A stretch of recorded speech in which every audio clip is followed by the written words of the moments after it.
So let me ask you a question. If you completely ignored your goals and focused only on your system, would you succeed? You focus on More likely, yes. Yes, more likely, yes, right? If you just focus on your systems, how many of you have a system that you work every day? Raise your hand. You work it consistently. You do it every day. now I do. Now you do. All right. Awesome.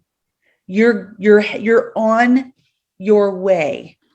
The goal in any sport is to finish with the best score, but it would be ridiculous to spend the whole game staring at the scoreboard.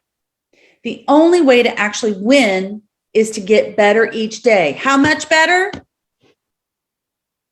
1%. Oh, you all did it. Oh, that makes me so happy. In the words of 3-time Super Bowl winner Bill Walsh, the score takes care of itself. The same is true for other areas of your life. If you want better results, then forget about setting goals. Focus on your system. Now, listen, goals are not completely senseless. Goals are good for setting a direction, but systems are better for making progress. So this is why I like to get you to ask yourself, where are you on your goal? Are you ahead, on track, or behind? If you take your goal, you divide it by 12, and you multiply that by 12 number by 4, because we just got through with March. Are you ahead, on track, or behind? Then I want you to ask yourself this question. And I think you all know, you probably don't even have to do that. If you're coaching with me, you already know if you're ahead, on track, or behind. And then the next question is this. On a scale of 1 to 10, 1 being not sticking to it, 10 being sticking to it at the nth level, what score would you give yourself on if you're following your system at least 5 days a week? I don't care which 5 days. You could work Monday, Thursday, Friday, Saturday, Sunday. I mean, it doesn't matter, but is there 5 days a week that you're following your system? And what percentage would you give yourself that you're following your system? Is it 40%? Be honest with yourself. I'm not going to ask you, 40%, 50% of the time, 60% of the time.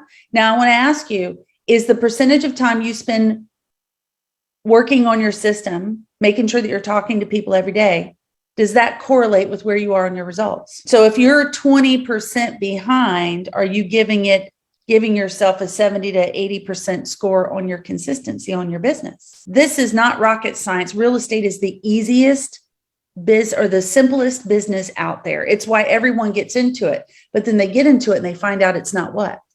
Not easy. Ooh, it ain't easy, girl.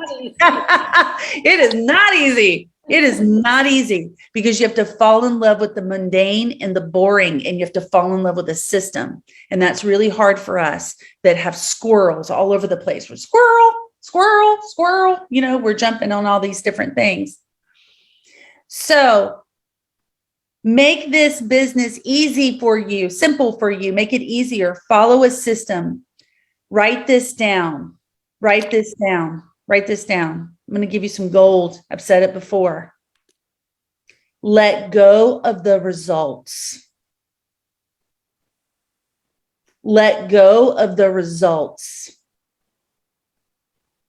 If you go door knocking and you don't get a listing, who cares? If you go door knocking and you talk to 4 people and you add them to your database so that over time you can build a relationship with them so that you can get their listing when you're ready to sell, that's a win. The listing or the buyer is the latent result of the work. Yes, Matt, follow the system and watch for the progress. Follow the system and watch for the progress. Okay. But let me be clear. You must talk to people every day in this business. It's a contact sport. You got to get belly to belly with them. Whether you're talking to them and having a conversation on Facebook, whether you're having a conversation belly to belly, whether you're having a conversation on the phone, we must talk to people. There's a difference between lead generation and marketing. We know that, right? Lead generation is talking to people. It's moving the needle forward. Marketing is brand awareness.